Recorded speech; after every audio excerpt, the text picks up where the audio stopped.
ဒီနေ့ပြပြပေးသွားမယ်အကြောင်းဆိုလို့ရှိရင် post traumatic stress disorder ပေါ့နော် PTSD လို့ခေါ်ပါတယ် PTSD ရာဆိုလို့ရှိရင်ဘဝမှာမမျှော်လင့်ထားတဲ့အချိန်တွေမှာအခက်အခဲတွေကြုံတွေ့ရတာမျိုးတွေ society ရဲ့စိန်ခေါ်မှုတွေကြုံတွေ့ရတဲ့အချိန်တွေမှာအဖြစ်အပျက်တွေရဲ့ကြုံတွေ့ရတဲ့နောက်ဆက်တွဲစိတ်ကျန်းမာရေးပြဿနာတစ်ခုဖြစ်ပါတယ်ပေါ့နော်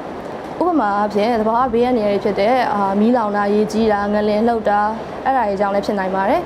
မိမိကိုယ်တိုင်ဒဏ်ရာမရရှိပေမဲ့လည်းခက်ခဲတဲ့အဖြစ်အပျက်တွေကိုကိုယ်တိုင်မြင်လိုက်ရတဲ့အချိန်မှာလည်း PTSD ကိုခံစားရနိုင်ပါတယ်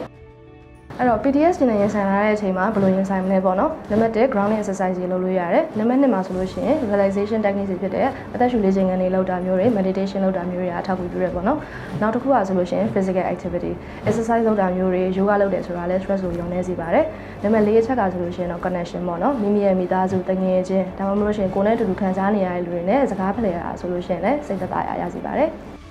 အဲ့တော့ PTSD ခံစားနေရပြီဆိုလို့ရှိရင် professional help လိုအပ်သလားပေါ့နော်လိုအပ်ပါတယ် PTSD ရာဆိုလို့ရှိရင်အခြားသောကျန်းမာရေးပြဿနာများခဲ့တော့ပဲကုသမှုယူထားအောင်ဆိုလို့ရှိရင်အချိန်ကြာလာတဲ့နဲ့အမျှမိမိရဲ့နေ့စဉ်ဘဝမှာပေါ့နော်လူမှုဆက်ဆံရေးတွေအလုပ်ဆက်ဆံရေးတွေပြီးတော့ကိုယ်ရေးကိုယ်ရာပြဿနာတွေကဖြစ်လာနိုင်တယ်ပေါ့နော်ဒါကြောင့်အကျွမ်းကျင်တဲ့ဆရာဝန်နဲ့ counselor တွေနဲ့